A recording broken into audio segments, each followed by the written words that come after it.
Hey guys, welcome to Boxing Squared for boxing news and views from around the internet.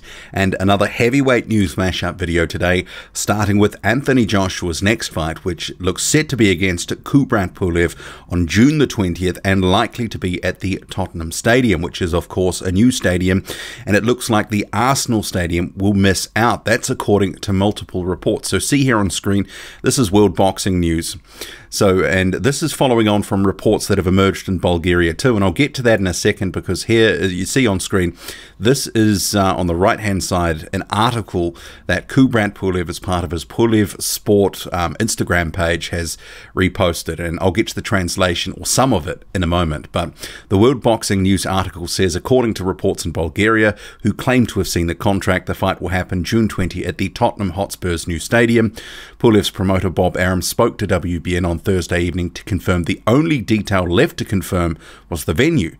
And then it goes on to say this seems to have been ironed out as Arsenal miss out to their North London rival. And then further down, they quote Arum as saying, as far as I'm concerned and representing Pulev, we've had a meeting of the minds with Eddie on the Joshua fight. I think Eddie's holding off on finalising it. That's until he makes up his mind on whether he wants the fight to go to Tottenham Stadium. I guess he's negotiating, but as far as we're concerned, it's going to be in London. It makes no difference in which stadium the fight takes place. And of course, Bob Arum has been on record saying that he believes that Kubrat Pulev will knock Anthony Joshua out and take his titles.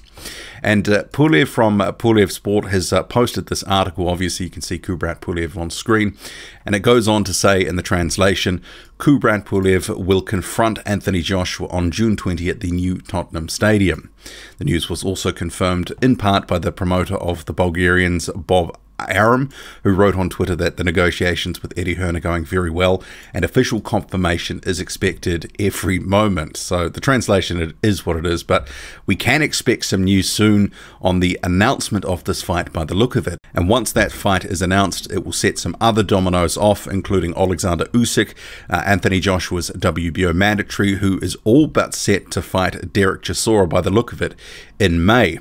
It was originally looking like it would be March or April, but with Alexander Usyk nursing an elbow injury, it has been pushed back. Meanwhile, Eddie Hearn says that he's heard rumours that Tyson Fury's training camp ahead of the Deontay Wilder fight on February the 22nd has not gone well, and that in fact has influenced his decision on who he thinks is going to win the fight. So see here on screen, so here's the headline. Eddie Hearn has told TalkSport his prediction for the Deontay Wilder vs Tyson Fury rematch has now been changed due to a rumour he heard about the Gypsy King's camp. And Hearn says, listen, it might be rubbish, but I do think Wilder's going to win the fight by stoppage. I hope he doesn't. I would love to see Tyson Fury make the fight, because Tyson Fury will fight Anthony Joshua. He actually wants to fight Anthony Joshua. I know AJ wants to fight Tyson Fury. It's a very quick deal to make with Tyson Fury. And then he goes on to talk about a few other bits and pieces. But in terms of hearing a rumour and changing his mind on who he thinks wins the fight, all sorts of rumours fly around in boxing all the time. And even if it hasn't been an idle camp, it doesn't actually mean that Tyson Fury is going to underperform on the night. Plenty of guys who've had rough camps over the years who've come in and done the job. So make of that what you will from Eddie Hearn, but he's changed his pick. But a couple of guys who've enjoyed their time with Tyson Fury in training camp is David Adeleye and also Jared Anderson, who have spoken about their experience in camp. And David Adeleye here, you can see with Tyson Fury, there's a couple of other shots with Andy Lee and also Javan Sugar Hill. And sitting on the ring apron, and a full crew shot from the training camp. He says it's been a good camp, learning from the best as well as getting good advice for the future. Something money can't buy. Good luck, champ, at Tyson Fury. And Jared Anderson, the top-ranked prospect, here's a photo of him now. Actually, just going back to David Adeleye, so he's 1-0 at the moment. Jared Anderson, he's only had a few fights under his belt.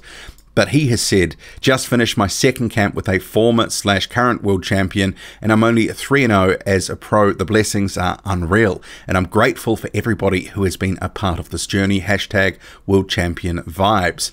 And up in the statement here, so he's been working with not just Tyson Fury, also Joseph Parker. So he says, I just want to thank Joe Boxer Parker and Gypsy King 101 for the opportunity to be a part of their camps, and may many more blessings come to you and yours, followed by some hashtags. Moving on, Daniel Dubois is stepping up his trash talk of Joyce, saying that Joyce has been beating up kids. So he says Joe likes to talk about his amateur career, but let's be honest, he was a grown man beating up kids. And these are comments that are in Frank Warren's website. You can go find them, read them at your leisure. He goes on to say he was a 30-year-old man, and when he fought at the Olympics, his opponents were all in their early 20s. I've heard he's changed trainers again. He's had more trainers than he's won belts.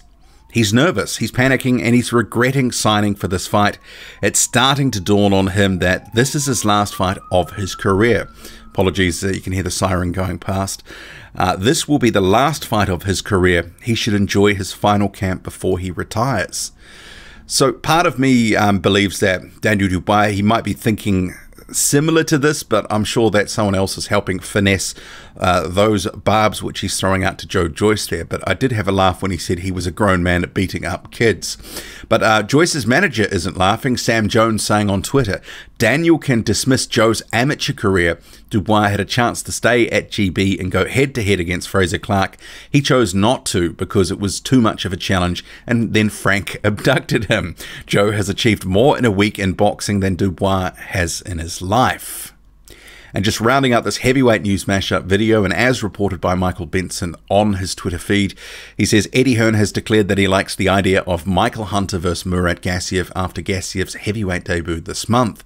Also told me he wants, okay, that's something else here, but in terms of Michael Hunter and Murat Gassiev, Hunter, of course, being a former cruiserweight who contested for a title, lost to Alexander Usyk.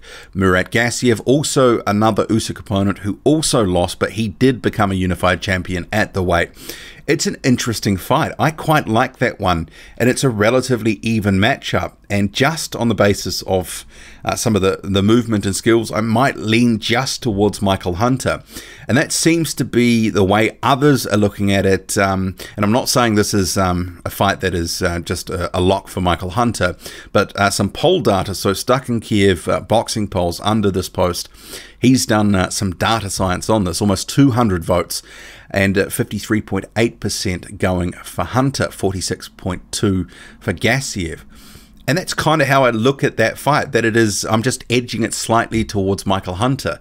We need to see more of Gassiev at the weight before we can really sort of assess how he's going to do. But big puncher, very dangerous. But what do you make of it all? Drop a comment, loud and often, hit like, hit subscribe, follow me on Twitter, boxing_squared. I'm out.